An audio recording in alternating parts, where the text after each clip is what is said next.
You do not have to do anything right now. There is nothing to solve tonight, nothing to fix, nothing to prepare for. The day has already happened, and whatever it asked of you, you gave what you could. That is enough. Tonight, you are going to rest. And as you rest, you are going to listen. You are going to hear about a man who spent his life asking one question, a question so simple that most people never think to ask it, yet so deep that the answer changed the way we understand love, fear, loneliness, and every ordinary habit that follows us from childhood into the quiet of the adult night. His name was John Bowlby, and tonight his ideas will settle around you like a blanket, slowly, gently, without urgency. Let your breath slow, let your shoulders soften, let the weight of this day begin to leave your body. You are safe here. This voice will stay with you, and by the time it falls quiet, you will have traveled somewhere worth going. Chapter 1. The habits we call normal. There are things that people do every day that no one questions. Saying yes when they mean no, checking a message 3 times before sending it, apologizing for things that were not their fault, lying awake wondering if someone is upset with them, laughing too quickly, going quiet when they feel the most, working until they are hollow so that no one can accuse them of being lazy or difficult or too much. These things look normal. They feel normal. They have been practiced so many thousands of times that they no longer feel like choices, they feel like personality. But John Bowlby looked at these habits and saw something different. He did not see personality. He saw protection. He saw a child who had learned long ago. In the only way children know how to learn, through experience, through repetition, through the nervous system itself, that the world was a particular kind of place, and that surviving it required a particular kind of behavior. The person who cannot stop people-pleasing is not weak. The person who pushes others away before they can leave is not cold. The person who cannot sit still inside closeness, who panics when they are needed too much or abandoned too briefly, that person is not broken. They are behaving with extraordinary precision according to a map that was drawn in childhood and has never been redrawn. Bowlby called this map an internal working model. It is not a thought you can locate. It is not a belief you can examine with your conscious mind. It is something older and quieter, a set of expectations that live inside the body, that fire before you have time to reason, that shape what you reach for and what you avoid, who feels safe and who feels threatening, and how much of yourself you believe you are allowed to take up in the world. Tonight, you will begin to see these habits clearly. Not with judgment, not with the sharp light of criticism, but with the soft recognition that what you have called normal was never random. It was learned. It was adaptive. It made sense once. And that means it can change. You do not need to fix anything tonight. You only need to listen. Let your jaw release. Let your hands go heavy. Let the thinking part of you rest for a moment while the listening part of you takes over. That is enough. Chapter 2. Bowlby and the First Bond. John Bowlby was born in 1907 in London. He was the fourth of 6 children in a family of the English upper middle class, which meant, as was common for that era and that class, that he was largely raised not by his parents, but by a nanny. His mother saw him for 1 hour each day after tea. His father was largely absent. The nanny who cared for him most consistently left the household when Bowlby was 4 years old. He described her departure in later life as his first experience of significant loss. He was sent to boarding school at age 7. He would later say that he would not send a dog to boarding school at 7. Not because his childhood was unusually cruel by the standards of his world, it was not, but because he came to understand what he had not been given and what that absence had cost him. He became a psychiatrist. He worked with troubled children. And what he found again and again in the stories of delinquent boys and anxious children and young people who seemed unreachable was not pathology in the clinical sense. What he found was separation, loss, disruption. Children who had not had a stable, consistent, warm human presence to return to. At the time, this was not a popular idea. The prevailing thinking in psychiatry, in pediatrics, in the culture at large, was that what children needed most was food, warmth, and proper physical care. Emotional bonds were considered secondary. Sentiment, something that made mothers feel good, but was not strictly necessary. Bowlby disagreed. Quietly, then with great force, then with decades of research and theory and clinical evidence, he disagreed. He argued that the need for a close emotional bond with a caregiver is not a secondary drive. It is not something layered on top of more basic needs. It is itself a primary biological need, as fundamental as hunger, as urgent as thirst. And when it goes unmet consistently, repeatedly, or in the most formative early years, the effects are not merely emotional, they are neurological, developmental. They shape the architecture of the self. This was Bowlby's first great contribution, not a technique, not a therapy, but a reframe, a way of seeing the human being that took its earliest relational experience seriously. You were shaped by your first bond, not entirely, not irreversibly, but meaningfully, deeply, in ways that still move through you tonight as you breathe and settle and slowly let the world go. That is where this story begins. Chapter 3. Why childhood still lives in adults. There is a common idea that childhood ends, that at some point, 18, 21, whenever the culture of your country decides you are grown, the past becomes the past, and what happened then no longer has jurisdiction over what happens now. Bowlby spent his career demonstrating that this idea, however appealing, is not accurate. Childhood does not end, it relocates. It moves from the surface of experience into the structure of experience. The explicit memories fade. The feelings that were felt without words because they were felt before words existed do not disappear.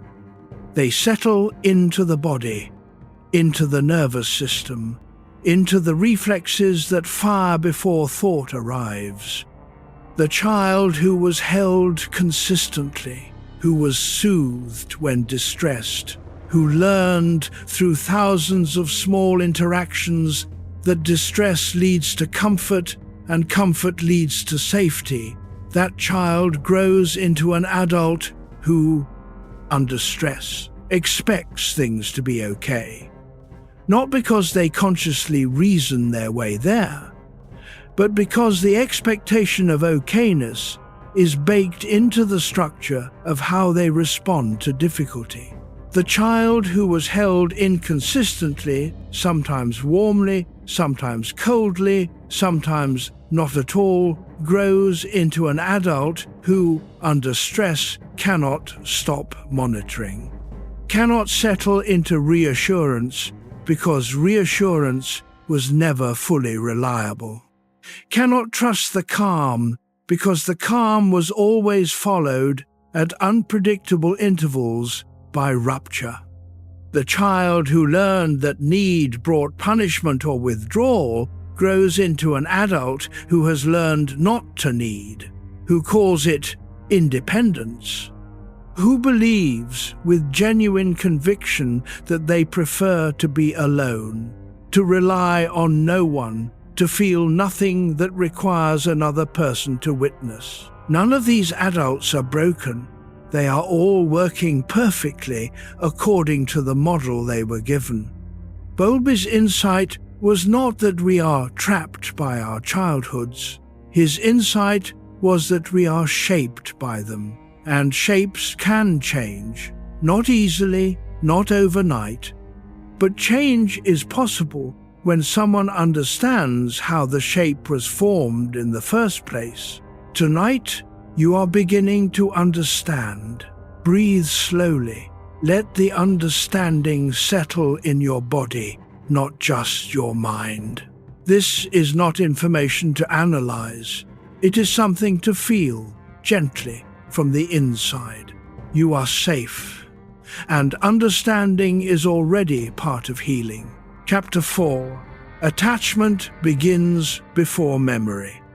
There is a period in every human life that cannot be remembered. The first 2 to 3 years, the period before language, before the narrative self, before the part of the brain that stores explicit autobiographical memory becomes functional.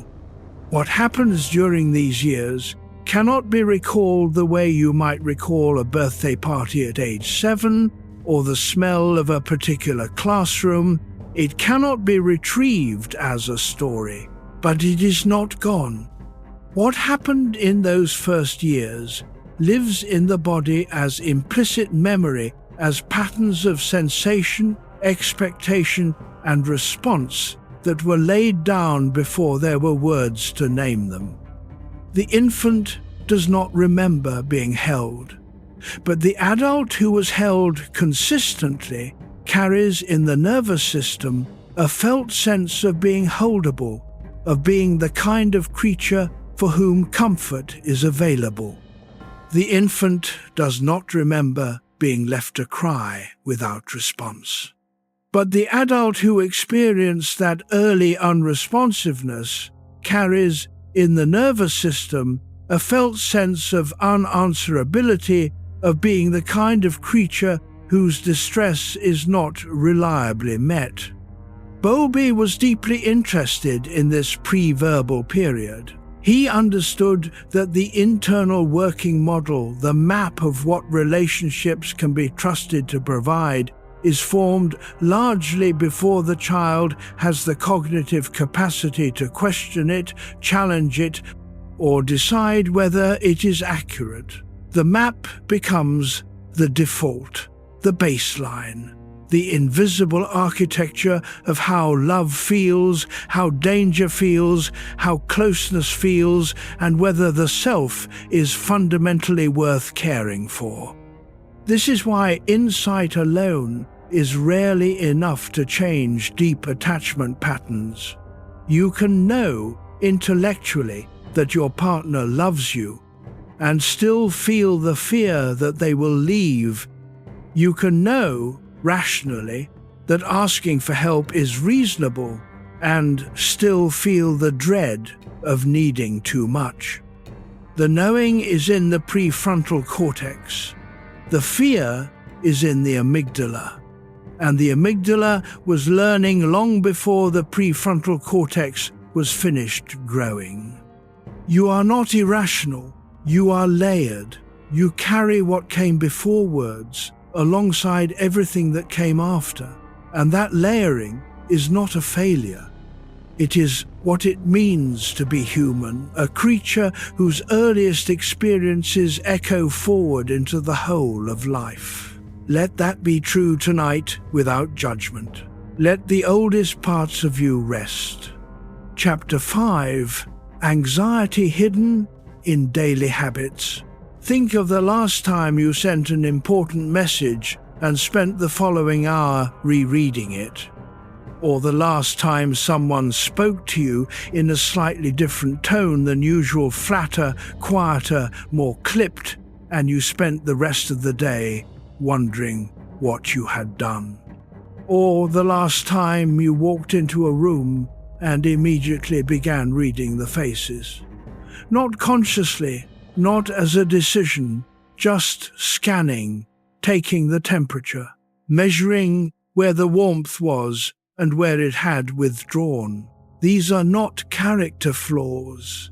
These are anxiety patterns. And Bowlby's work helps us see where anxiety of this particular kind comes from.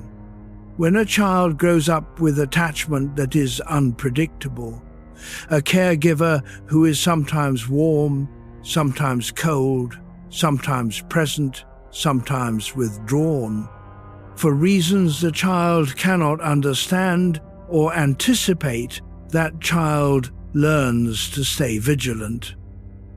The monitoring of the caregiver's emotional state becomes a survival strategy, because the child's safety, their emotional regulation, their sense of being okay depends on the caregiver.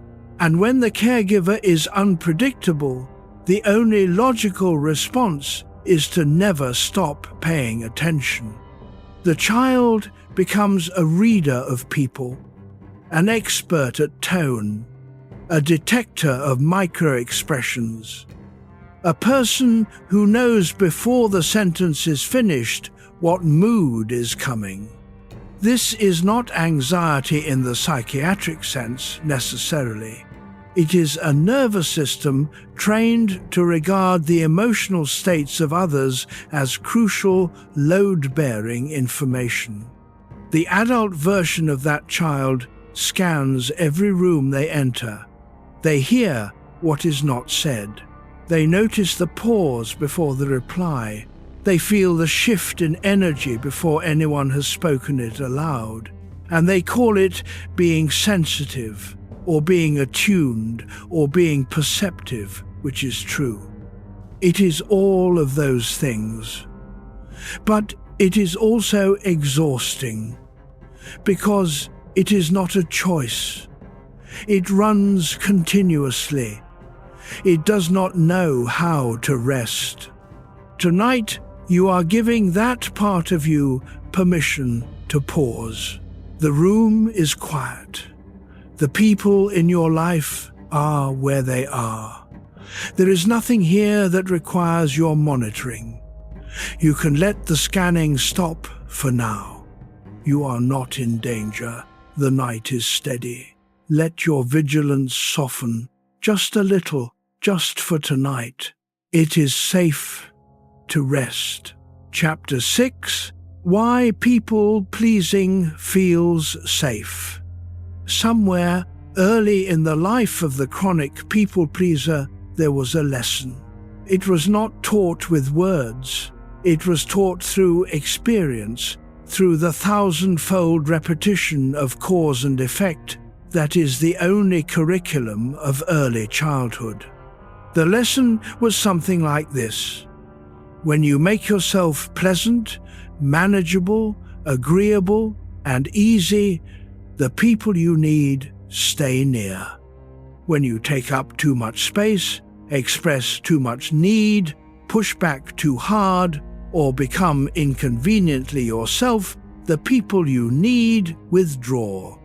The child learns to be pleasant the way all children learn what keeps them safe, by paying close attention to what works and what doesn't, and adjusting accordingly. The adjustment becomes a habit. The habit becomes a personality. The personality gets praised.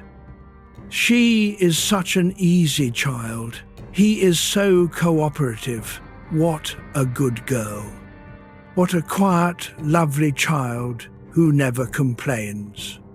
And the child who hears this learns something even deeper. The version of me that gets praised is the version that costs others the least. That is the version worth being.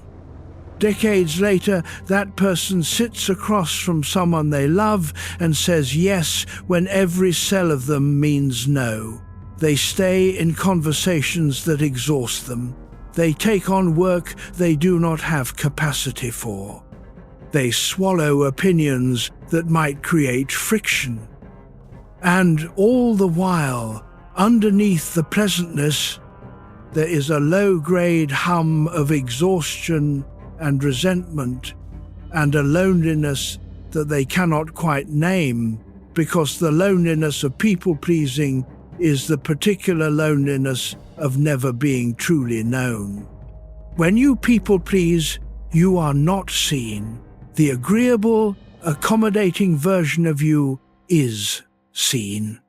But the real person, the one with preferences, discomforts, needs, and edges, that person remains hidden, protected, and alone. Bowlby would recognize this immediately. The people-pleaser is managing attachment the only way they learned how. They are keeping the bond intact by minimizing themselves. It is not weakness. It is intelligence. The intelligence of a child who found a way to be loved inside a system that made love conditional. You can understand this about yourself tonight without shame. You learned something that made sense then, and you can learn something new now. Let that be a quiet comfort as you breathe. Chapter 7. The fear of being too much. Somewhere behind the restraint is a belief. It lives quietly, usually below words. It says, if people knew how much I feel, how much I need, how loud my interior is, they would leave. The fear of being too much is one of the most common and most quietly devastating legacies of insecure attachment. It forms in different ways. Sometimes it forms in the child whose emotional expressions were met with impatience, whose tears were hurried along, whose anger was punished, whose needs were labeled dramatic or excessive or manipulative. That child learns that the full range of their feeling is not welcome. They learn to compress, to minimize, to present only the manageable portions of themselves. Sometimes it forms in the child whose parents were overwhelmed, not unkind, but emotionally maxed out, carrying their own unmet needs, unable to consistently hold space for the child's. The child, with the exquisite empathy that children have for the emotional states of their caregivers, senses the parent's limitation and begins to self-regulate preemptively. To not add to the burden. To be, as much as possible, fine. By adulthood, both of these children have become experts at smallness, at brevity, at I'm okay when they are not, at never quite finishing the sentence that might reveal the full weight of what is inside. They fall in love and become afraid that love will eventually discover the real scope of what is there. The need, the feeling, the hunger for closeness, and be frightened away. They make friendships, but never quite trust them with the full story. Always one layer held back. Always something managed. And they wonder, sometimes, at 2 inches the morning when the performance has gone quiet, whether anyone would still be there if they truly, fully, without restraint, showed up as they actually are. Bowlby understood that this fear has a history. It was not invented by you. It was learned from evidence. Real evidence, even if the evidence is old. And evidence can be updated. You are not too much. You were always exactly enough. The people who made you feel otherwise were working from their own limits, not from any accurate measurement of you. Let that settle. Breathe it in. Let the idea that you are enough be the last thing you hold before sleep. Chapter 8. Overthinking as attachment alarm. The mind that cannot stop, that turns a small comment over and over, that replays a conversation looking for what was wrong, that generates 17 interpretations of a 2-word text, that mind is not being irrational. That mind is responding to an alarm. Bowlby described what he called the attachment behavioral system, a biological system present in all humans that monitors the availability and responsiveness of attachment figures. When the system detects threat, when a signal suggests that the bond is in danger, that the person you rely on may be withdrawing, disapproving, or preparing to leave it, activates. In a person with a secure attachment history, the system activates briefly and then deactivates. The person feels a moment of concern, checks in with the relationship, receives some form of reassurance, a touch, a word, a tone, and the system quiets. The threat passes. The alarm stops. In a person with an anxious attachment history, the system does not quiet so easily, because the history has taught it that reassurance is unreliable, that the alarm might be right, that the threat might be real, that the calm is temporary. So the alarm keeps running. And the mind, trying to locate the source of the threat and manage it, begins to think and think and think. Overthinking, in this context, is not a cognitive failure. It is the mind trying to perform the safety function that the attachment system cannot perform, trying to solve, through analysis, what the nervous system cannot resolve through the body's memory of being safe. The problem is that thinking cannot fully satisfy an attachment alarm. The alarm lives below thought. It responds not to arguments, but to the felt sense of safety in a relationship. And felt senses cannot be thought into existence. This is why you can talk yourself out of a worry, go to bed, and wake up with the same worry. The mind got it, the body did not. Tonight, you do not need to solve anything. The alarm is old. It was calibrated in a different time for a different danger. You can let it rest without answering it. Let the thinking slow. Let it thin. Let the spaces between thoughts grow wider. You are safe. Let the body know that. Chapter 9. reading every change in tone. She notices it before she can name it, the slight delay before he replies, the way the warmth is there and then not quite there, the sentence that is technically fine but carries a frequency she can feel even if she cannot point to where in the sentence it lives. She has always been like this. People tell her she is perceptive. She is extraordinarily perceptive. And she is also, without fully choosing it, almost never at rest.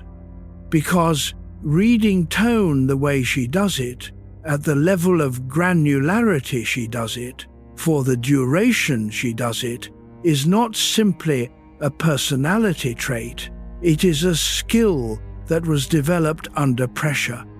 It is the ability of the child who learned that the emotional weather of the people around them had consequences, that a shift in tone could mean safety or danger, that getting it wrong, missing the signal, failing to adjust in time had costs.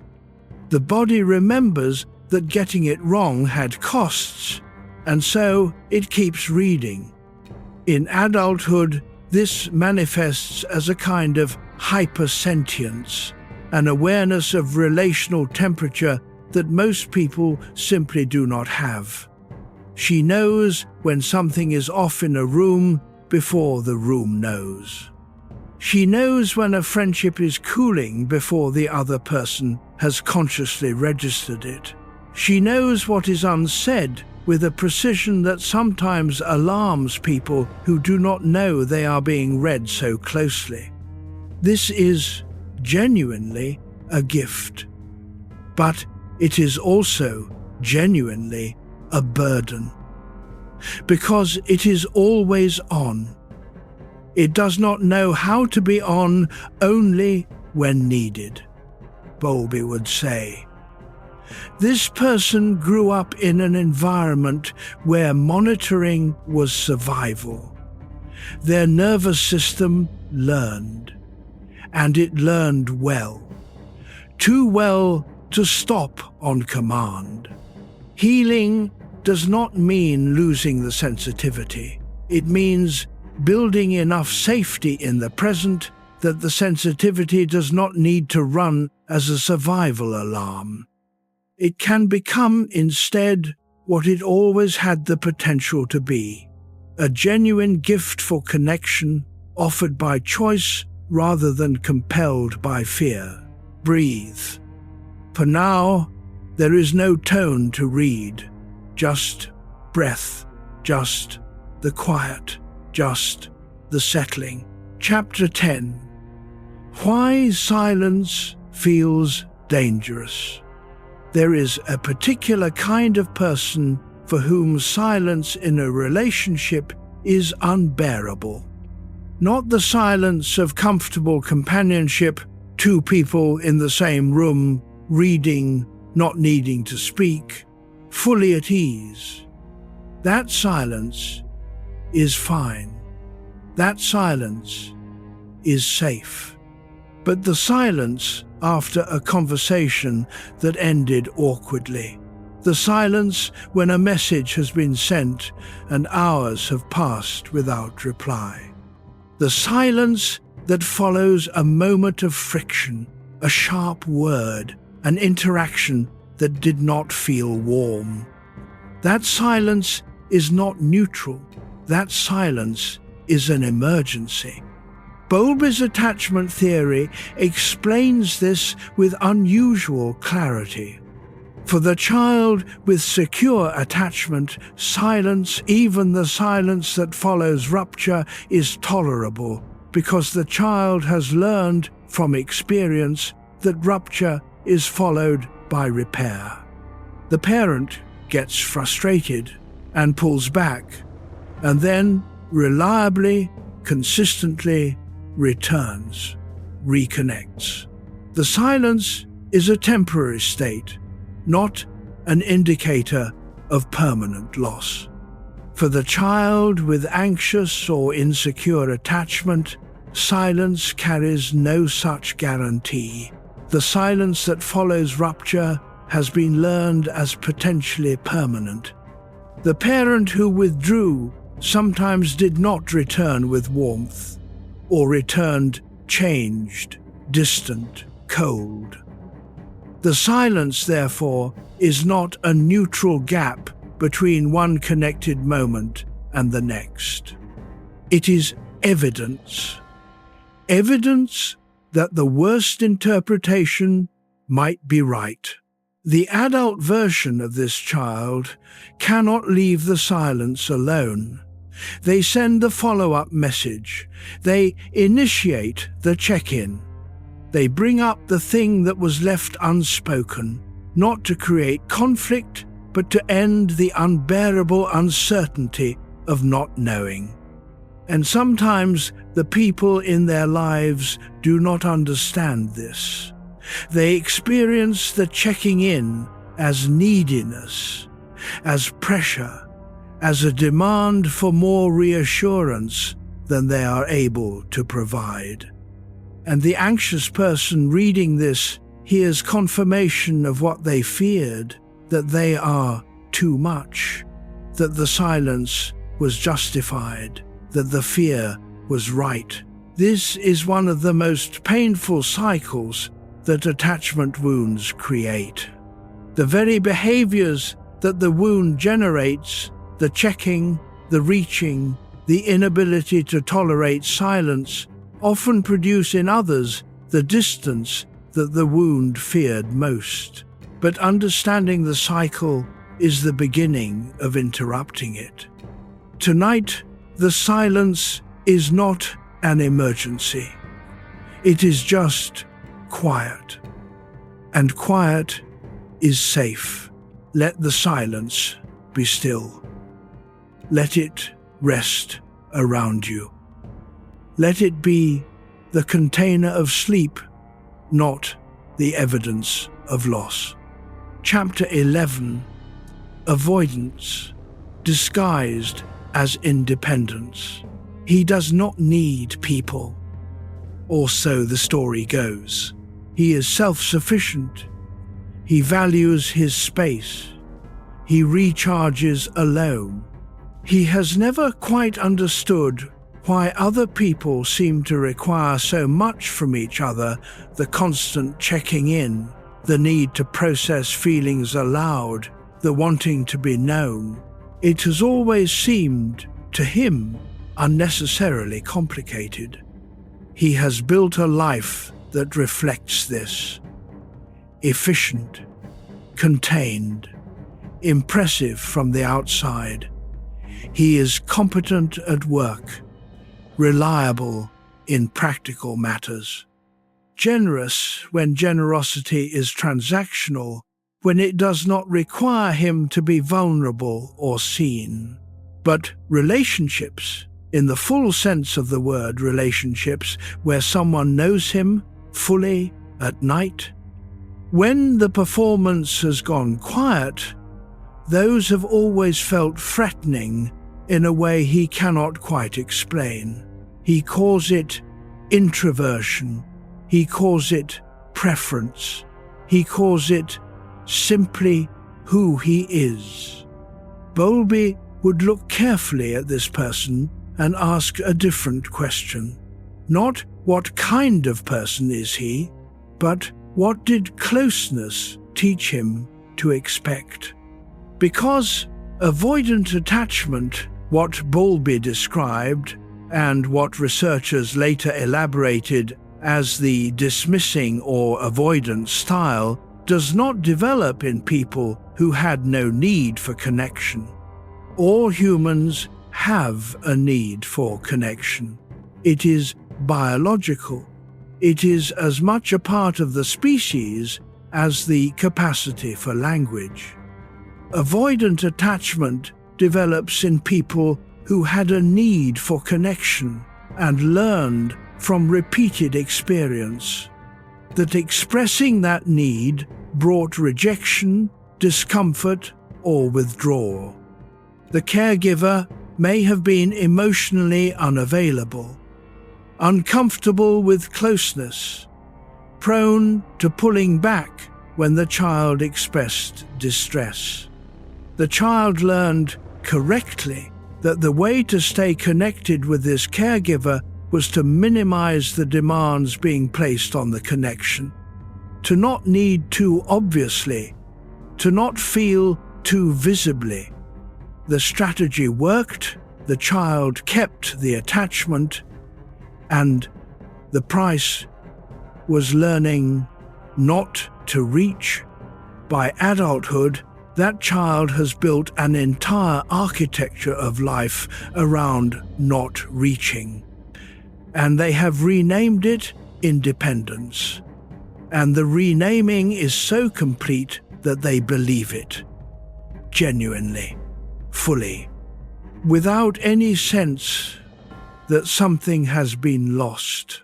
Something has been lost, not permanently, not irreversibly, but something. And on the quietest nights like this one, there is sometimes a feeling just at the edge of awareness, a faint warmth towards something unnamed, the ghost of a reaching that was never allowed to complete its motion. That feeling is not weakness, it is life. Let it be there, tonight, without judgment. Just let it breathe. Chapter 12. The Child Who Learned Distance. She was 8 years old when she learned that need was a problem. It was not a dramatic lesson. There was no single moment. It was built from dozens of small moments, the way her father went quiet when she cried, the way her mother's face shifted when she asked for too much, the way the warmth in the room changed when she needed something that was inconvenient to give. She was a perceptive child. She adjusted. She stopped crying so quickly. She learned to handle more herself. She stopped asking for the things she was not sure would be given, because the not being given was worse than not asking. By 10, she was described by teachers as remarkably mature. By 15, by her peers as someone who had things together. By 25, by her colleagues as someone they would want on their team in a crisis. She had built competence over need, like a layer of waterproof coating. And it worked. It worked so well that by the time she reached adulthood, even she had largely forgotten that there was something underneath. That underneath the competence was a child who had learned distance as survival and had never been shown that closeness could be anything other than a risk. She falls in love and keeps one foot back. She makes commitments and feels the pull toward exit that she cannot fully explain. She is there in practical matters and vaguely unreachable in emotional ones. And the people who love her sometimes say, "I can't get to you," and she says, "I am right here," and they are both telling the truth. Bowlby understood that this kind of distance is not coldness.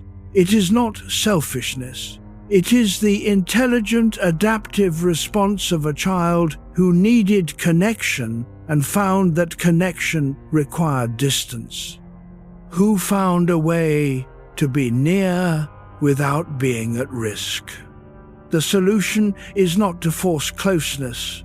The solution is to build, slowly, through repeated, safe experience, evidence that closeness is not the danger the old model insists it is. That evidence can only accumulate in real time, in real relationships, in the small, repeated moments where vulnerability is offered and not punished. It takes time. But the capacity is not gone. It was never gone. It is waiting, quietly, like a child who learned to wait very well. Chapter 13. Self-worth built on approval. He does not know who he is when no one is watching. Not in a dramatic sense. He functions. He makes decisions. He moves through the world with apparent confidence. But ask him what he values, what he enjoys, what he would choose if choice were uncoupled from the response of others, and there is a pause. A searching, a mild uncertainty that he covers quickly because uncertainty, too, feels like a performance risk. His sense of self is, at its foundation, a mirror. It reflects back what others show him. When they show approval, he feels solid. When they show disappointment, he feels himself beginning to dissolve. This is not unusual. This is, in fact, what Bowlby's attachment theory would predict. The self is not born complete. It is built. And the primary building material in the earliest years is the response of the caregiver, the way the caregiver mirrors back to the child what the child is. When the child is joyful and the caregiver is delighted, the child learns, I am someone whose joy is worth delighting in. When the child is distressed and the caregiver is calm and responsive, the child learns, I am someone whose distress can be held and soothed. When the child is simply there, doing nothing, being nothing in particular, and the caregiver smiles, the child learns the deepest thing, I am worth smiling at for no reason at all, just for being. This is what secure attachment gives the child. A self that exists independently of performance. A worth that does not require justification. When that mirroring is absent, or inconsistent, or conditional, when the caregiver is only warm, when the child is performing well, or only present when the child is useful. The child builds a self on conditional foundations. Worth becomes contingent. Identity becomes performance. The adult version of that child becomes someone for whom approval is not merely pleasant, it is structural. It holds the self together, and its absence does not merely feel bad, it feels like dissolution. This is not vanity. This is not ego. This is attachment architecture. It was built from what was given, and it can be rebuilt from what is given now. You are worth something that no one needs to approve. That worth existed before you knew how to perform. It exists now, quietly, beneath the performance, waiting. Let that be a truth you can rest on tonight. Chapter 14. Why some people cannot relax. Some people sit in silence and feel nothing but the silence. Others sit in what looks like silence and are running 1,000 calculations. Is everything okay? Did I say the right thing earlier? What is happening tomorrow? And have I prepared enough? Is there something I am forgetting? Is something wrong that I have not yet identified? The outside looks like rest. The inside is a sustained hum of vigilance. Bowlby would recognize this as the attachment system running without an object. The system that was built to monitor the safety of relational bonds has generalized it no longer needs a specific threat to activate. It has become the baseline operating mode. In developmental terms, this makes sense. The child who grew up in an emotionally unpredictable environment could not afford to relax. Relaxing meant reduced monitoring. Reduced monitoring meant missing a signal. Missing a signal had consequences. The safest strategy was to never fully relax. The nervous system encoded this strategy not as a choice, but as a default. And default states do not simply turn off because the environment has changed. They persist until new experience provides enough evidence that the old default is no longer necessary. This is one reason why telling an anxious person to just relax is so utterly unhelpful. They are not refusing to relax. Their nervous system genuinely does not have access to the relaxation state as a free option. Relaxation, for them, is a skill that has to be learned, a state that has to be practiced, again and again, in conditions of enough safety until the nervous system begins to accept it as possible. Tonight is one such condition. This is a safe environment. There is no signal to monitor here. There is no consequence for putting down the vigilance.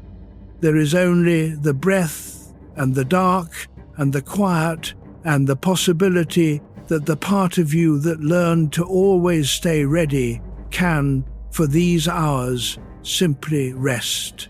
You have done enough watching. Let the watch end just for tonight. Let the muscles around your eyes soften. Let the clench in the back of your jaw release. Let your shoulders drop an inch lower than they have been. This is what rest feels like. It is available to you, even now, even here, even. Chapter 15. Emotional pain beneath competence. The most capable people in any room are sometimes the least reached. They handle things, they deliver, they solve problems that make others sit down. They are relied upon, looked to, called when things fall apart. And in the middle of holding everything together for everyone, they carry their own unprocessed pain with such practiced invisibility that even those closest to them rarely see it. Competence, in this configuration, is not merely a skill, it is a covering. It is the way a person who learned early that their emotional needs were not a welcome subject found a way to matter without needing to be vulnerable, to be valued without risk, to belong without exposure. Bowlby was careful to point out that dismissing or avoidant attachment, the style most associated with this kind of high-functioning self-sufficiency, is not the absence of feeling. It is the suppression of feeling. The feeling is there. The research shows it clearly in physiological measures, in cortisol levels, in the body's responses under conditions of stress. The body knows what the face does not show. The person who cannot ask for help feels the same pain as the person who asks for it loudly, but they have learned to contain it so well for so long that they have lost reliable access to it. It lives below the threshold of conscious recognition, and it expresses itself sideways in physical symptoms, in a nameless fatigue, in the way things feel flat even when they should feel good, in the recurring sense that something is being carried that cannot be set down, because setting it down would require knowing what it is. If you recognize this in yourself tonight, the competence, the solitude of it, the weight that does not have a clear shape, then let this be a moment of gentle acknowledgement. You are carrying something. You have been carrying it for a long time. You have been very skilled at carrying it, and you do not need to set it down dramatically tonight. But you can, perhaps, let yourself know it is there. That is the first step, just knowing it is there, and then rest. Chapter 16, The Habit of Expecting Loss. She does not decide to expect loss. It is simply what happens. Something good arrives, a relationship, an opportunity, a feeling of warmth and belonging, and almost simultaneously, beneath the good feeling, a quieter, older feeling stirs. Something that says, "This will not last." Something that is already, even now, beginning to prepare. She has been called a pessimist. She does not think of herself that way. She can genuinely enjoy things. She can be present, warm, engaged, but there is always, just below the enjoyment, the awareness of its temporariness, the anticipatory grief, the readiness for the good thing to end. Bowlby would call this the shadow of early loss. Whether the loss was dramatic, a parent who died, or left, or was taken away, or quieter. A parent who was present in body but chronically absent in emotional availability. The nervous system of the child registered it as evidence. Evidence that what is good can disappear. Evidence that attachment offers cannot be counted on indefinitely. Evidence that the safest relationship to loss is one in which you have already, on some level, said goodbye. The habit of expecting loss is the nervous system's version of insurance. If you are always already grieving, you will not be destroyed when the grief is warranted. The problem is what this habit costs in the present. The relationship that might deepen is kept at a slight distance because depth means more to lose. The joy that might be fuller is diluted by its anticipatory absence. The love that is present is always slightly shadowed by the love that will eventually be past. Healing from this does not mean becoming naive. It means building enough present tense evidence of reliable connection that the alarm, the one that says this will end, can begin to be answered by the counter-evidence of what has remained. Some things do last. Some loves stay. Some connections survive time and difficulty and all the ways that people are complicated. You are allowed to let that be true, even tonight, even as the vigilance tries to be ready. Let the good thing be good without already beginning to lose it. Chapter 17.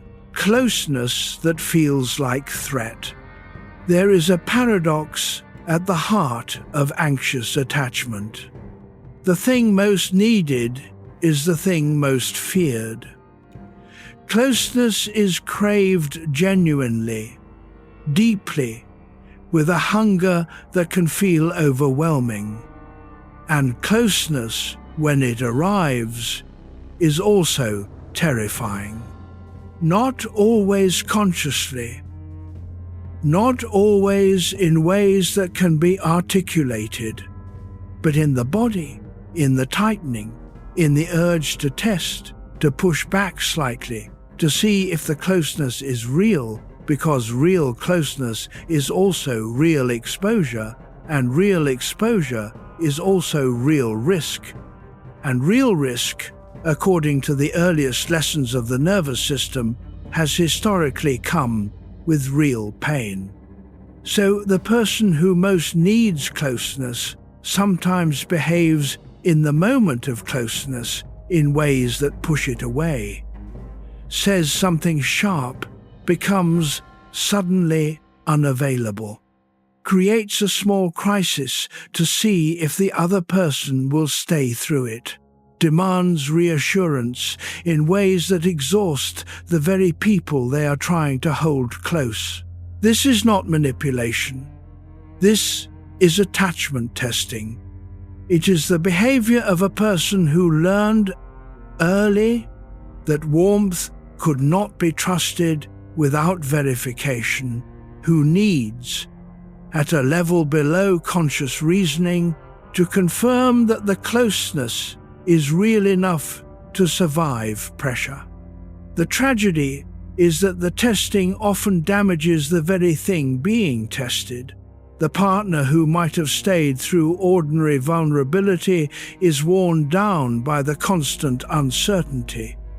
And the person doing the testing receives, once again, the confirmation that closeness eventually ends, not recognizing their own role in its ending. Bowlby did not see this as a character flaw. He saw it as a predictable outcome of a particular developmental history. And he would have said, the way through is not to stop wanting closeness. The way through is to find relationships therapeutic or personal or both, where the closeness is stable enough, long enough that the testing gradually becomes unnecessary. Where the body finally learns what the mind has long been told, that it is safe to be close. That closeness does not automatically lead to pain. That is a slow learning. But it is real, and it is available, even now, even to the part of you that is still testing. Chapter 18, The Need to Stay Useful. There is another strategy that some people use to manage the fear of being unwanted. They make themselves indispensable. They are always available, always helpful, always the one who shows up when things go wrong, who knows what to do in a crisis, who can be counted on to handle the thing that no one else handles. They organize, they anticipate, they solve. They are present in every situation in the mode of function. And in return, not explicitly, but structurally, they are kept. They are not abandoned, they are needed. And being needed is, in the absence of being simply loved for existing, the next best thing. Bowlby's theory illuminates the logic beneath this pattern. The child who did not receive unconditional presence, who experienced the caregiver's warmth as contingent on the child's behavior, on the child's compliance, on the child's usefulness, learns that love is an exchange. That presence must be earned by performance. That the way to secure the attachment is to be too valuable to lose. By adulthood, this person has organized their entire relational life around usefulness. They give more than they receive, and they tell themselves this is generosity, and it is, partly. But it is also terror. The giving is performed partly with genuine warmth and partly with the deep old fear that without the giving there would be no reason for anyone to stay. They often do not know how to receive. Being given something, care, attention, tenderness for its own sake, triggers a discomfort, a sense of debt, a feeling that this cannot be free, that there is a bill coming, that they need to find a way to repay what has been given before the other person can use it as leverage. Receiving freely without immediately calculating the exchange that is the healing direction, it is uncomfortable. It requires learning to believe that being is enough, that you do not need to earn your place in anyone's life. You are allowed to rest tonight without earning it. Rest is not something you owe anyone an explanation for. Chapter 19. Trauma without obvious drama. There is a version of the word trauma that people recognize. Disaster, violence, loss so stark and sudden that no one could call it anything else. And then there is the other kind. The kind that has no single event, the kind built from absence, not the dramatic absence of death or departure, but the subtler absence of a parent who was physically present and emotionally elsewhere. The kind built from an environment that was safe enough by most external measures, but chronically without warmth, or chronically anxious, or chronically requiring the child to manage themselves while simultaneously managing the emotional needs of the adults around them. Bowlby was careful about this, and researchers who followed him, particularly those who developed the concept of complex developmental trauma, were careful too. They pointed out that trauma is not only what happened, it is also what did not happen. What did not happen? A consistent experience of being seen, soothed, and welcomed in distress. A reliable message that need is acceptable. A relationship where the child could be fully themselves, including the messy, inconvenient, loud, emotional parts, and remain held. The absence of these things leaves marks, not always marks that are visible on the surface, but marks in the nervous system's response to stress, marks in the patterns of relationship that the adult brings to every new connection. Marks in the body, the chronic tension, the disrupted sleep, the low-grade sense of something being not quite right that no amount of external success fully removes. This is not weakness. This is what developmental wounding looks like. And it deserves the same respect, the same care, the same serious therapeutic attention as the more visible, more recognized forms of trauma. You are allowed to name what happened to you even if it has no dramatic shape. You are allowed to call it what it was. And you are allowed to take your healing seriously. Tonight, take your rest seriously. That too is part of healing. Chapter 20. Why reassurance never lasts. She asks, and he reassures. And she feels better, briefly, genuinely, with real relief. And then, within hours, sometimes within minutes, the doubt returns, and she asks again. And he reassures again. And she can feel, faintly, that the asking is beginning to cost something in him, that the patience is not infinite, and the feeling that his patience might run out becomes a new source of anxiety that feeds the original one. And she asks again. This is the reassurance loop, and it is one of the most painful dynamics in anxious attachment. Bowlby's theory explains why the loop persists. Reassurance, verbal reassurance, the words "I love you," "I am not going anywhere," "you do not need to worry" operates at the level of the prefrontal cortex. It is heard. It is believed, consciously, in the moment. But the attachment system, the system that is actually running the anxiety, operates at a subcortical level. It does not respond fully to language. It responds to felt experience, to the accumulated physical and relational experience of being reliably held over time. The verbal reassurance touches the surface. The alarm is deeper. This is not a failure of the person seeking reassurance. It is a mismatch of tools. Asking for more words is not going to satisfy an alarm that runs on experience. What satisfies the alarm slowly, over time, through repetition, is the experience of being consistently present in relationship, reliably showing up, reliably staying, being close and not disappearing, being close and not being damaged by the closeness. That kind of reassurance takes years to accumulate, and it works.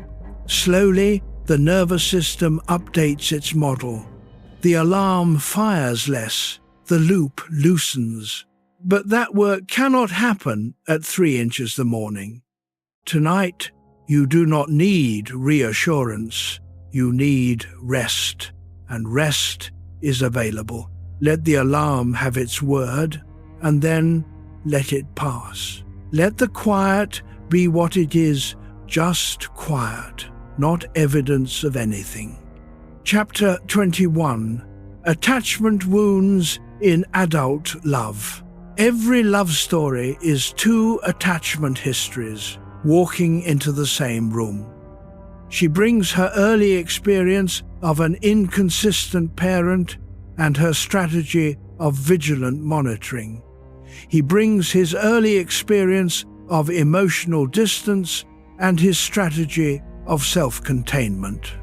They fall in love genuinely, truly, with warmth that is real, and then the attachment systems activate.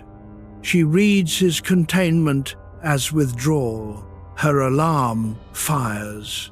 She reaches toward him. He experiences her reaching as pressure. His containment deepens. Her alarm escalates. His walls go up. And both of them, separately, arrive at the same painful conclusion. There is something wrong with this. There is not something wrong with this. There is something predictable about this. There is 2 people doing exactly what their earliest relational experience taught them to do in exactly the circumstances that trigger those old teachings. Bowlby did not write at length about adult romantic relationships. His primary focus was child-caregiver bonds. But the researchers who built on his work, particularly those who developed adult attachment theory, demonstrated clearly that the same patterns, the same internal working models activate in adult love. The partner becomes, functionally, an attachment figure. They become the person the nervous system monitors for signs of safety or threat. And all the old strategies, anxious monitoring, avoidant withdrawal, fearful oscillation, get replayed in the new relationship. This is not destiny. It is pattern. And patterns can be seen and named and worked with. The first step is recognizing that what is happening between 2 people in love is not just about those 2 people. It is about 2 childhoods in conversation, 2 sets of old lessons trying to govern a new situation. With that recognition comes compassion for yourself, for the other person, for the child each of you still carries into every room you share. That compassion is the beginning of something new. Chapter 22. The Inner Critic of Rejection. The voice is immediate. It does not wait for information. Something happens, a silence, a shift, an interaction that did not go as hoped, and the voice is already there, already interpreting, already delivering its verdict. You were too much. You were not enough. You pushed too hard. You did not push hard enough. It is because of what you said, what you did not say, who you are, who you failed to be. The inner critic of rejection is not a separate entity. It is an internalized voice, built from the outside in, from the messages, direct and indirect, that the attachment environment communicated about the self. Bowlby understood that the internal working model includes not just beliefs about others, but beliefs about the self. A child who consistently experiences warmth learns, "I am the kind of person who is worth warmth." A child who consistently experiences withdrawal or criticism learns, "I am the kind of person who brings withdrawal or criticism." That conclusion that the rejection is caused by some quality of the self is, in a strange way, actually preferable to the alternative. Because if the rejection is about the self has some agency. If the self can become better, more acceptable, more manageable, then perhaps the rejection can be avoided next time. But if the rejection is about the other person, their limitations, their moods, their own unhealed wounds, then the child has no control. And helplessness is, for the attachment system, perhaps the most intolerable state of all. So the inner critic forms, delivering, in the voice of the self, the judgments of the environment, because self-criticism feels like agency, even when it is also pain. You are allowed to notice the critic tonight without agreeing with it. You are allowed to hear what it says and remember where it came from, not from any accurate assessment of your worth, but from a child who needed to believe there was something they could do to make things better. There is nothing you need to do tonight. You are already enough. Let the critic rest. Let yourself rest with it. Chapter 23. Hypervigilance in ordinary life. He is at a dinner party. People are laughing. The food is good.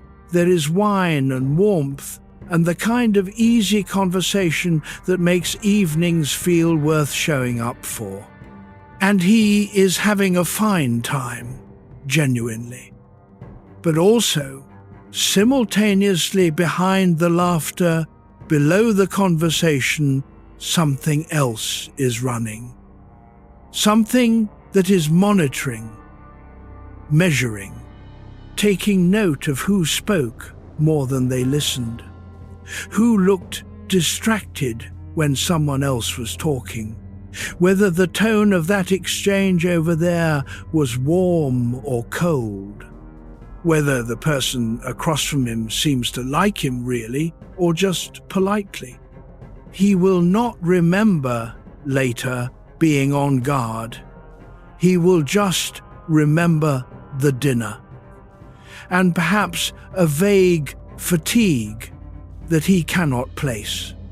Hypervigilance in ordinary life is one of the most energy-consuming legacies of insecure attachment. It is the nervous system doing its job, monitoring for threat, tracking the emotional state of the environment in situations where the monitoring is no longer necessary, but the system does not know how to stand down. It consumes attention. It consumes presence. It takes the person slightly out of their body and into a monitoring station, watching the room from one remove, able to see everything except the simple fact of their own enjoyment. And the fatigue it produces is real. The constant low-level processing of social information, even positive social information, even in genuinely safe environments, costs energy. And over a lifetime of hypervigilance, the cumulative cost is enormous. Healing begins with recognizing the monitoring for what it is, not as a character trait, not as a social skill, but as a survival response running in a context where survival is not at stake. In this moment, in this bed, in this dark and quiet, nothing needs monitoring. The room is safe. The people in your life are where they are. There is no social weather to read. You can be fully in your body now. Let the monitoring dissolve with each outgoing breath. Let the room simply be what it is, safe, still, and yours. Chapter 24: Loneliness Inside Relationships. Some of the most profound loneliness does not happen alone. It happens in the middle of dinner with a partner of 7 years, in a group of friends that has been meeting every month for a decade, in a family home that is full of people on a Sunday afternoon. It is the loneliness of being adjacent to connection, but not inside it, of being with people while remaining somehow unreachable, of smiling and responding and participating fully at the surface while feeling somewhere below the surface that the real person, the one who worries and fears and feels too much in the places where feeling is not invited, is not actually present at this table. Bowlby understood that attachment is not the same as proximity. You can be physically close to someone and emotionally alone. What matters to the attachment system is not nearness of body, but accessibility and responsiveness. Whether the other person can be reached emotionally when it matters. Whether there is a felt sense of being known and held. For people with insecure attachment, particularly those with avoidant patterns, who have learned to keep the real self unavailable, this loneliness can be the central emotional experience of their lives, even amid lives that look populated and connected. They have mastered proximity while remaining unreachable. They are good at the social performance of being there. But the reaching, the actual reaching toward another person with the real weight of what is felt, that is what they have never fully learned, or have learned to mistrust. The loneliness inside relationships is not a mystery. From this perspective, it is the expected outcome of a self that has not yet found it safe to fully arrive. Arriving is the work. Not arriving all at once, dramatically, but arriving inch by inch in the small moments where vulnerability is offered carefully and received well. Tonight, arrive in your own body. Let yourself be here, fully, with no performance required. That is a beginning. Chapter 25. When love feels uncertain. There is a version of love that feels solid. You know it is there. You may not always feel it warmly in every moment. Love is not always a feeling. It is also a commitment, a structure, a choice made again and again. But its presence is not in question. It is the floor beneath your feet, not the weather above your head. And then there is the version of love that some people live with, where the floor is slightly unreliable, where the presence of love must be checked and rechecked, where the evidence has to be gathered continuously because the conclusion cannot simply be trusted to hold itself. This is not a failure to be loved. This is a failure, if failure is even the right word, to have learned how to trust love. Because trust in love, real, settled trust, is not a conclusion reached by logic. It is a felt state that accumulates through experience. Through the experience of being consistently loved in ways that matched what was needed, through the experience of disruption followed by repair.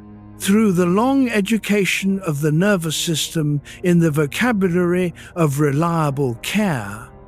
When that education is incomplete, when the early experiences of love were warm sometimes and cold other times, for reasons the child could not predict or control, the nervous system learns a different lesson.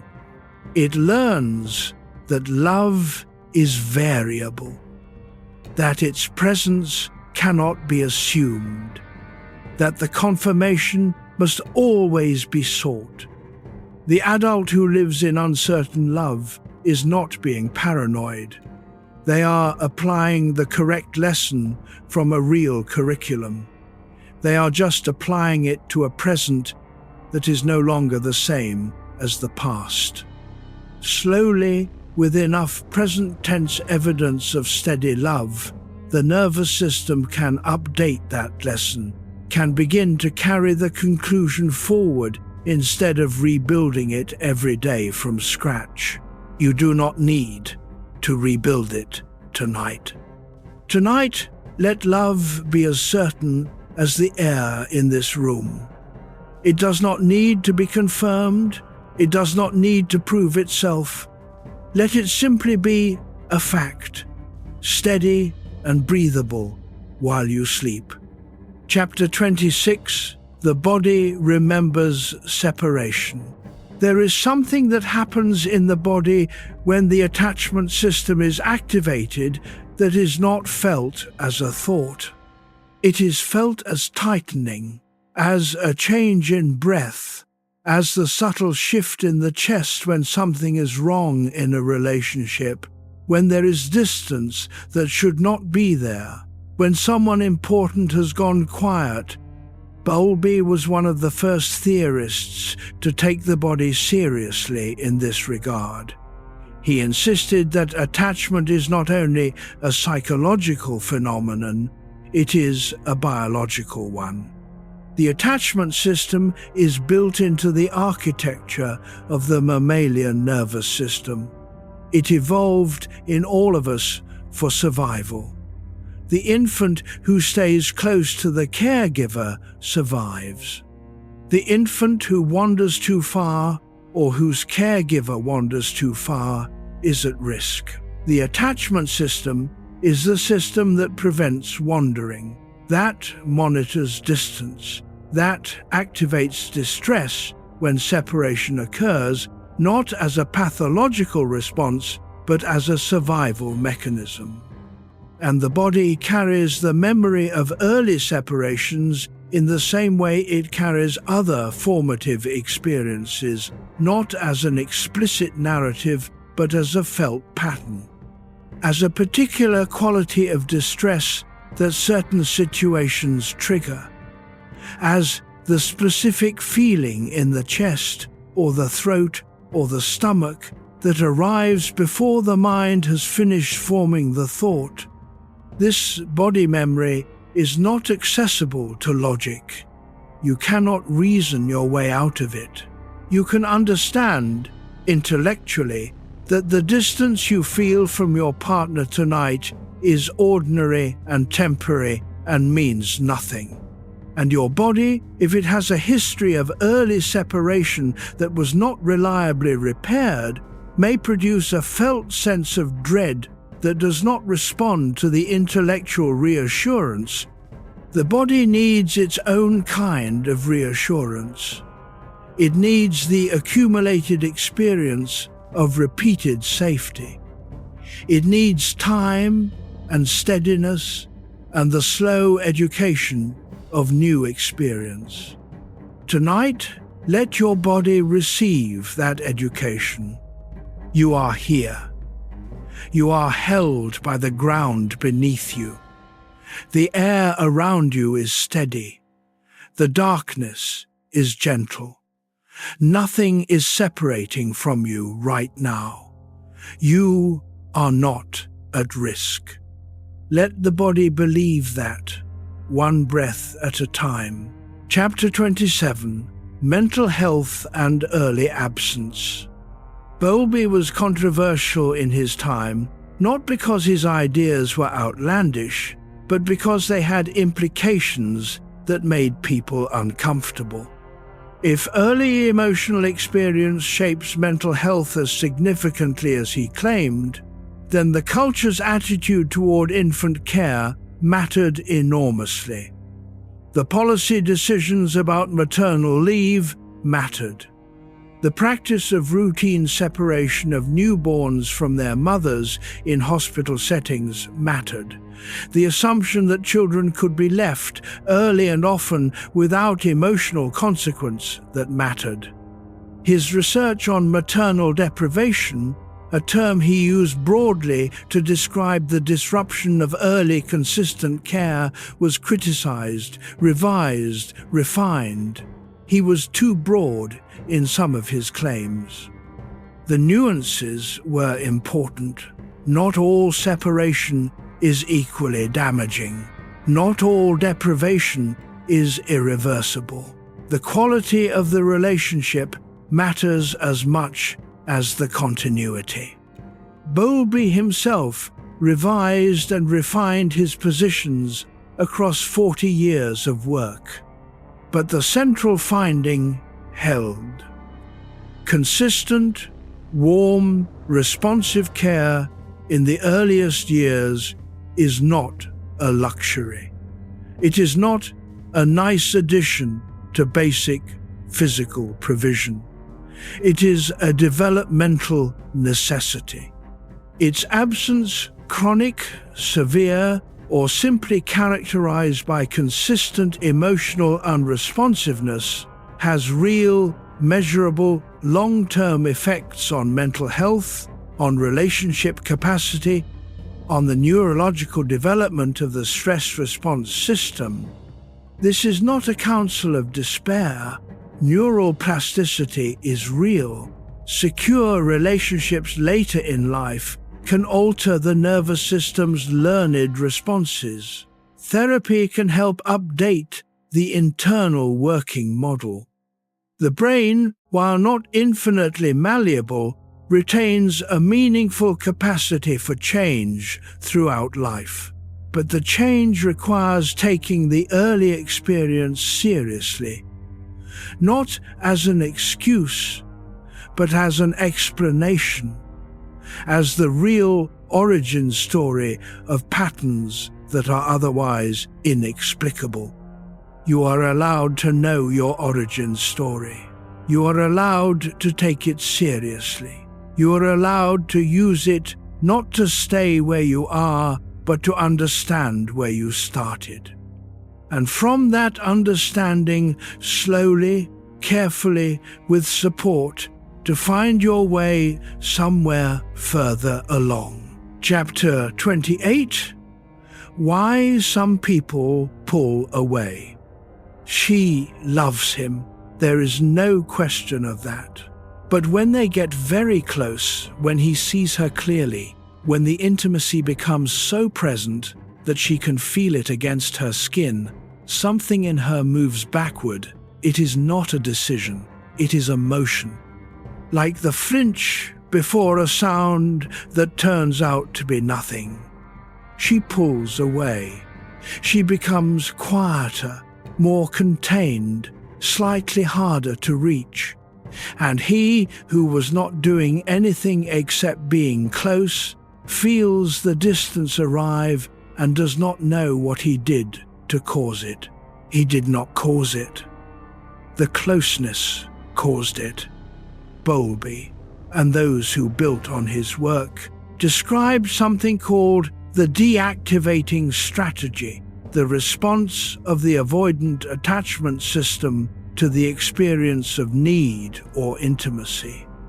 When closeness activates the old learning that intimacy is risky, the nervous system moves to reduce intimacy, not to punish the other person, not out of cruelty, but because the attachment system, calibrated to an environment where closeness preceded pain, is trying to protect. The pull away is not a rejection, it is a protection reflex. It is the adult version of the child who learned that staying emotionally available was not safe. The person who pulls away often does not know they are doing it. They experience it as a mood change, a sudden need for space, a vague feeling that things have become too much. They rarely have conscious access to the alarm beneath the retreat. Telling them to stop pulling away without addressing the alarm that drives the retreat is like asking someone to stop flinching before you can train them out of a startle response. The request makes sense. The execution requires more than willpower. What helps is patience and safety, and the slow accumulation of evidence that closeness, this time, is survivable, that the warmth does not turn cold, that the intimacy does not precede punishment. That takes time. It takes the willingness to try again. And both of those things can begin in the morning. Tonight you rest. Chapter 29. The habit of leaving first. He has left relationships that were fine, not perfect, nothing is perfect, but good enough, warm enough, real enough. He has left them anyway. At the moment when things were deepening, when commitment was becoming more concrete, something happened. A restlessness. A sudden, vivid awareness of the relationship's limitations. A feeling of certainty that it was not right. He is not sure, looking back, whether the feeling was accurate. The habit of leaving first is one of the more heartbreaking patterns that insecure attachment can generate. It is the preemptive management of loss. If you leave before you can be left, then the loss happens on your terms. The pain is real, but it is a different kind of pain, chosen, initiated, yours. Not the pain of the rug pulled from beneath you, not the pain of the door closing on you. The child who experienced early attachment disruption, departure, loss, emotional withdrawal that felt final, sometimes builds this strategy into the architecture of how they do relationships. The closer things get, the closer the loss feels. And so they engineer the loss themselves, early enough that the depth of attachment has not yet reached its most dangerous point. The tragedy is what is missed.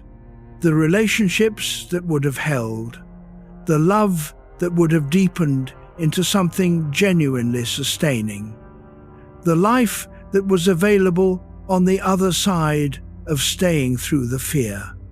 The healing is not, again, a matter of willpower. It is not simply deciding to stop leaving. It is understanding where the leaving reflex comes from the child who left before they were left, because that was the most bearable available option, and building enough trust in the present to try something different. Staying is a skill. It can be learned, But not tonight. Tonight, the only staying is here, in this breath, in this bed, in this quiet. Stay here, just for now. Chapter 30. Control as protection. The person who controls schedules, environments, outcomes, the behavior of others through careful management is often not understood to be frightened. They are experienced as domineering, as perfectionistic, as difficult, as someone who makes everything harder by refusing to let things be imperfect, unpredictable, or outside their influence. But Bowlby's framework, applied here, reveals something different. Control is attachment management. It is the strategy of the person who learned early that unpredictability meant danger, that the environment could shift without warning, that the people in the environment could shift without warning, and that those shifts had consequences. The child who grew up in an emotionally unpredictable household where the parents' mood was the weather that determined the entire day, where calm could become storm without visible cause, that child learns to manage as a survival strategy.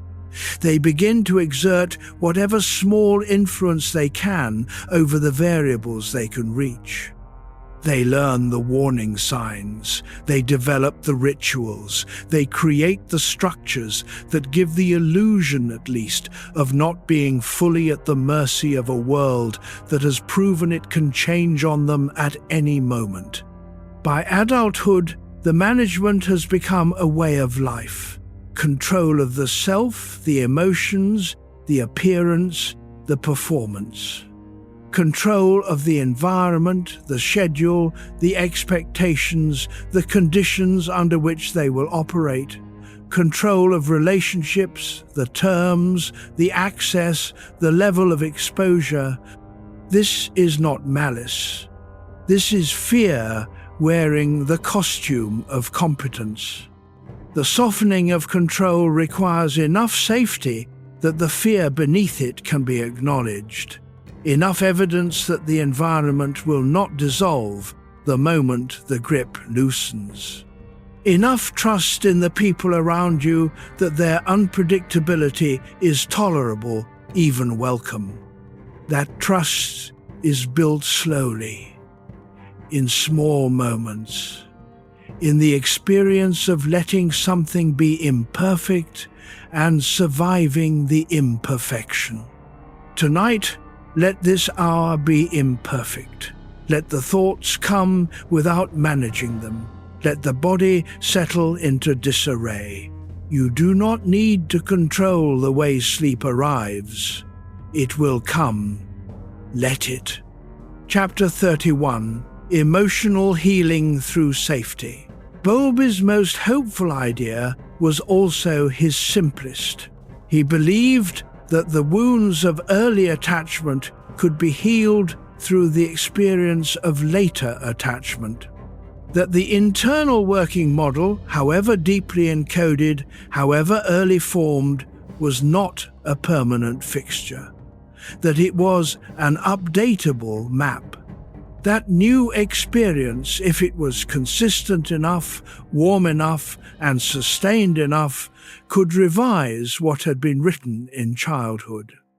He called the therapeutic relationship a corrective emotional experience, not in the sense of prescribing specific experiences as antidotes, but in the sense that the experience of being reliably held, met, responded to, and not abandoned by a good therapist could, over time, do for the adult nervous system what the early caregiver had failed to do for the child's. The key word is experience, not explanation, not insight, not understanding the past, intellectually, in all its clarity. Understanding can be a bridge, but the healing itself happens in the body, in the nervous system, in the accumulated felt sense of being reliably responded to by someone who does not withdraw when things get difficult, who is not disturbed by what is disturbing, who continues to show up with warmth in the face of the very behaviors, the testing, the distance, the need that the early environment had responded to with withdrawal. This does not mean that understanding is useless. Understanding is part of how we got here tonight. Listening to these ideas, tracing the shapes of old wounds in the habits of adult life. Understanding is a map, and maps are useful, but the territory is the body, and the body heals through safe experience, offered consistently over time. You have been building that experience. In every moment you chose to reach toward something real, every moment you allowed yourself to be known a little more, every moment you stayed with discomfort instead of fleeing it, you were updating the map. That is the work, and you are doing it, even in sleep. Let sleep be part of the healing now. Chapter 32, Learning a Secure Base. Bowlby borrowed the phrase secure base from one of his colleagues, the researcher Mary Ainsworth, whose work on infant observation in Uganda and later in Baltimore gave Bowlby's theoretical ideas an empirical foundation. Ainsworth observed that the infants who had what she called secure attachment used their caregiver as a base, a home base from which to explore the world. When things were fine, the infant moved outward, curious, engaged, touching and testing and discovering. When things became overwhelming or frightening or simply unfamiliar, the infant returned to the base, was held, was soothed, was regulated, and then, from that place of restored security, moved outward again. The pattern was bidirectional: exploration and return, expansion and connection, independence and need. Both movements were equally important. The base did not prevent the infant from exploring. It made the exploring possible because the infant knew at the level of the body that the return was available. The adult who grew up without a reliable, secure base often has difficulty with exactly this pattern. They either never move outward, staying in the relationship, the familiarity, the controlled environment, or they move outward and cannot fully return, cannot let themselves be soothed, cannot accept being held, cannot complete the cycle. Healing is the gradual establishment of a secure base in adult life. This might be a therapist, a very good friend, a partner who is consistent enough, long enough, a spiritual practice that provides an experience of being held by something larger, a relationship with the self through meditation, through body work, through the slow practice of self-compassion that begins to provide the base internally. The goal is not dependence. It is exactly what Ainsworth observed: the security of the base making real exploration possible, real risk taken from the knowledge that the return is available. You are building your base. Perhaps it is still under construction. That is all right. Construction takes time. Tonight, the base is here. This bed, this dark, this breath. This is as secure as it needs to be. Rest from here. Chapter 33, Grief Hidden in Daily Behavior. Not all grief looks like grief. Some grief looks like busyness. The person who is always moving, always working, always with somewhere to be, who cannot stay still in an empty apartment for more than 20 minutes without reaching for a screen, a task, a stimulation of any kind. Some grief looks like irritability. The person who is short-tempered, easily frustrated, quick to anger in situations that do not quite merit the intensity, who carries an ongoing low-grade heat that they cannot quite explain. Some grief looks like numbness. The person who watches a film that should make them cry and feels nothing, who attends a funeral and stands at a slight remove from their own feelings, watching them the way you might watch something happening through glass. Bowlby spent a significant portion of his career studying grief in children separated from their caregivers, in adults who had lost significant attachments, in the long developmental arc of mourning and its consequences when interrupted or unprocessed.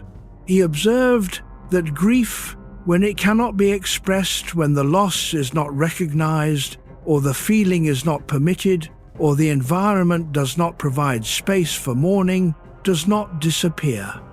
It goes underground. It becomes embedded in behavior, in bodily symptoms, in the texture of ordinary days. The person who lost the emotional availability of a parent not through death, but through emotional absence, through chronic unresponsiveness, through the slow, quiet deprivation of consistent warmth, is grieving something that has no obvious occasion for mourning. There was no funeral. There was no event. The loss was not dramatic, and so it was never processed as a loss. But it was a loss. It was real. And somewhere in the behavioral patterns of the adult, it is still being carried. You are allowed to grieve that. You are allowed to name it as what it was. Not tonight, necessarily. Tonight is for rest, but the naming is available. When you are ready. When you are safe.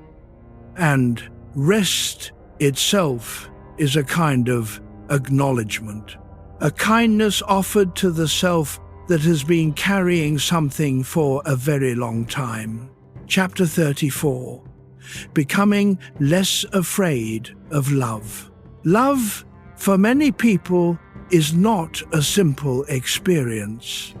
It is layered with the history of love, every disappointment, every loss, every moment of need that was not met, every reaching out that was answered with silence or coldness or the absence of warmth. The love that is present now carries inside it all the love that was precarious then. This is not a pathology. This is what it means to be human. We do not experience the present in isolation. We experience it through the lens of everything that came before. And for those whose earliest experience of love taught them that love is uncertain or dangerous or likely to go wrong, the present experience of love is never quite free of that old teaching. Becoming less afraid of love is not a decision, it is a process. A long, slow, non-linear process that happens through the accumulation of new evidence. through the experience of loving and being loved in ways that do not confirm the worst fears, through the courage of staying open when every old reflex says to close, through the 10,000 small moments of risk taken and survived. It happens in therapy, in the very best friendships, in relationships where enough safety has been built that the real self, not the managed, performing, pleasant surface self, but the full, complicated, needy, and sometimes impossible self can show up and be met. It happens in moments of grace that cannot be scheduled or predicted. A conversation that goes somewhere unexpected and real. A moment of being seen so accurately by another person that the usual defenses simply, briefly become unnecessary. Bowlby believed in this process. He believed in it for the difficult children he worked with. He believed in it for the adults who came to therapy with decades of insecure attachment written into the way they held their shoulders. He believed that the nervous system, however old the learning, retained the capacity to update. You retain that capacity.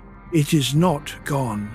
Becoming less afraid of love is already happening in the small ways you cannot always see.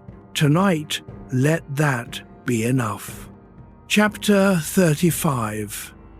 Resting beyond old attachment. Fear.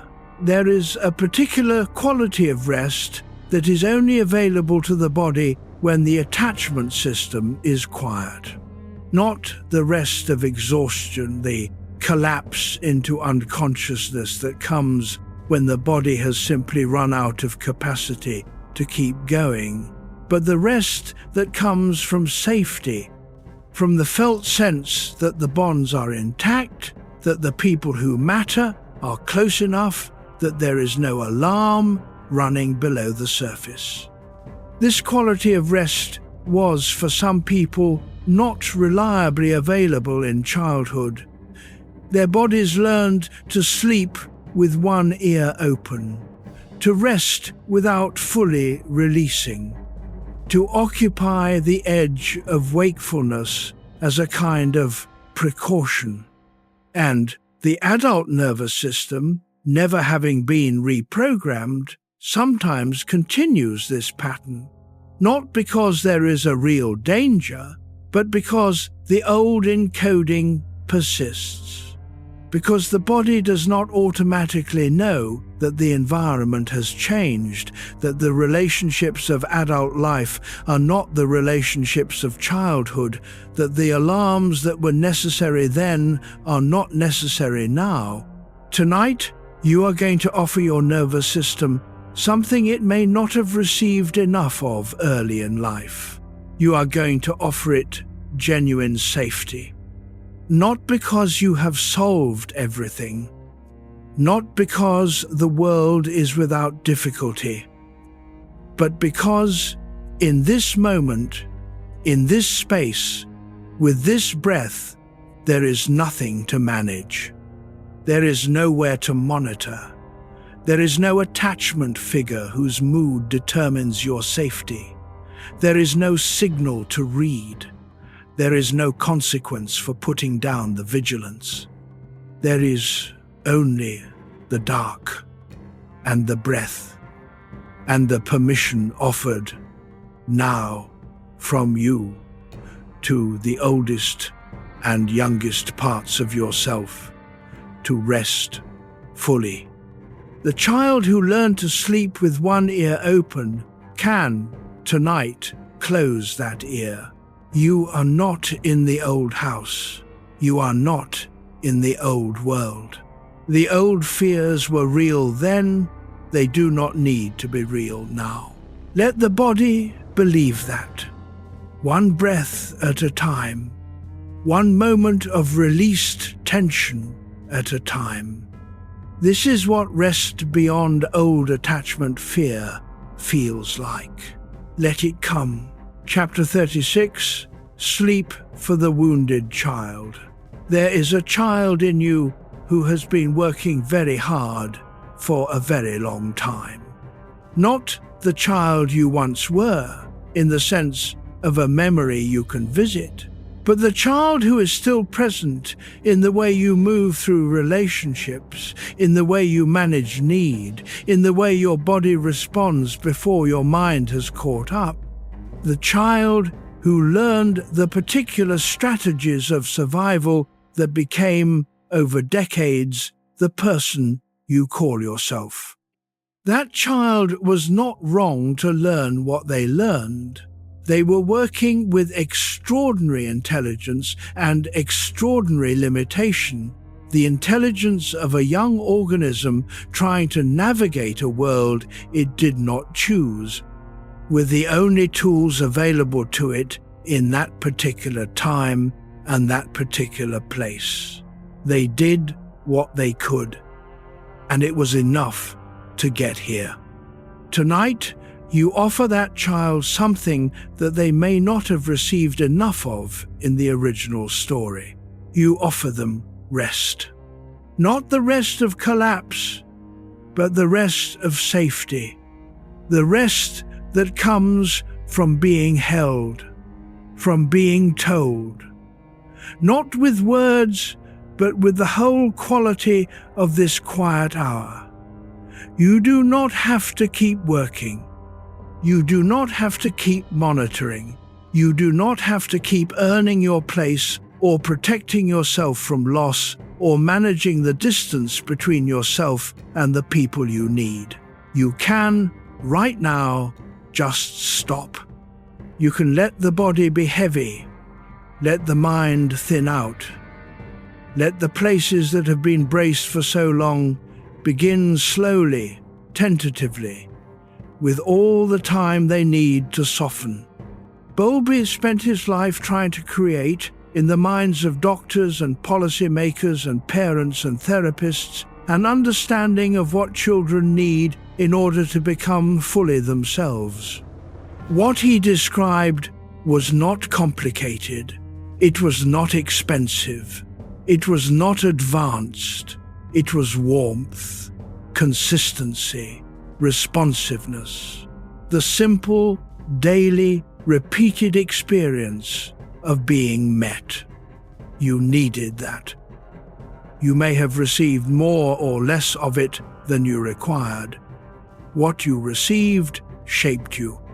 You have been living inside that shaping ever since.